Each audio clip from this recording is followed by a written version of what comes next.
ഇന്നൊരു കുഞ്ഞി പറശ്ശിനിക്കടവ് വ്ലോഗാണ്.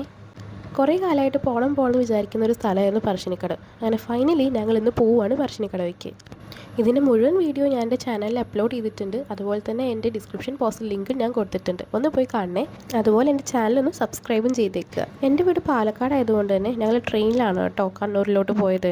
നീണ്ട 5.5 മണിക്കൂറത്തെ യാത്രയ്ക്ക് ശേഷം പിന്നെ ഒരു 3/4 മണിക്കൂർ ബസ്സിൻ്റെ യാത്രയ്ക്ക് ശേഷം അങ്ങനെ പറശ്ശിനിക്കടവിലേക്ക് ഞങ്ങൾ എത്തി. പോണ വഴിയിലാണെങ്കിൽ ഒരുപാട് നായ്ക്കുട്ടികളുണ്ടായിരുന്നു, പക്ഷെ ഒന്നും കാട്ടുന്നൊന്നും ഉണ്ടായിരുന്നില്ലേ. അവിടെ ചെന്ന് ഏറ്റവും കൂടുതൽ എന്നെ അട്രാക്ട് ചെയ്തൊരു കാര്യമാണ് ഈ ഒരു വളയുടെ ഷോപ്പ്. അടിപൊളിയായിരുന്നു, ഡിഫറെൻറ്റ് കളക്ഷൻസ് ഓഫ് വള. അതുപോലെ തന്നെ ഈ ഒരു പാത്തും ഒരുപാട് കളിപ്പാട്ടങ്ങളും അതുപോലെ തന്നെ ടോയ്സും ഫാൻസീസും ഒരുപാടെണ്ണം ഉണ്ടായിരുന്നു. ഞങ്ങൾ പോയ സമയമാണെങ്കിലോ മുത്തപ്പൻ അടിപൊളിയായിട്ട് കാണാനും പറ്റി. ഉള്ളിൽ വീഡിയോ അലൗഡ് അല്ലാത്തതുകൊണ്ടാണ് കേട്ടോ പുറത്തത്തെ മാത്രം കാണിക്കുന്നത്.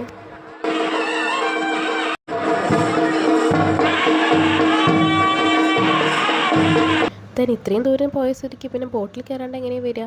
അങ്ങനെ ഞങ്ങൾ ബോട്ടിൽ കൂടെ എല്ലാം കറങ്ങി തിരിഞ്ഞ് അവസാനം പോയ ട്രെയിനിൽ തന്നെ തിരിച്ചും വന്നു.